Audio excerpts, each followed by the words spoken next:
Good morning.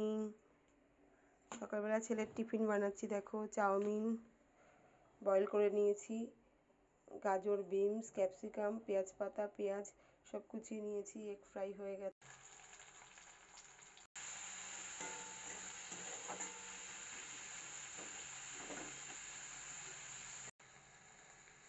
সব কিছু ভাজা হয়ে গেছে, এবার দিয়ে দেবো চাউমিন।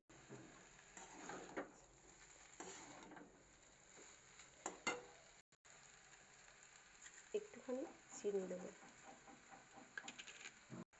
একটু গোলমরিচের গুঁড়ো দেবো, দিয়ে দেবো একটু পরিমাণ মতো নুন। দেখো, হয়ে গেছে একটা মিক্স চাউমিন। আজকে সস বা ভিনিগার কিছু ইউজ করিনি, কিন্তু এইভাবেও খেতে খুব ভালো লাগে।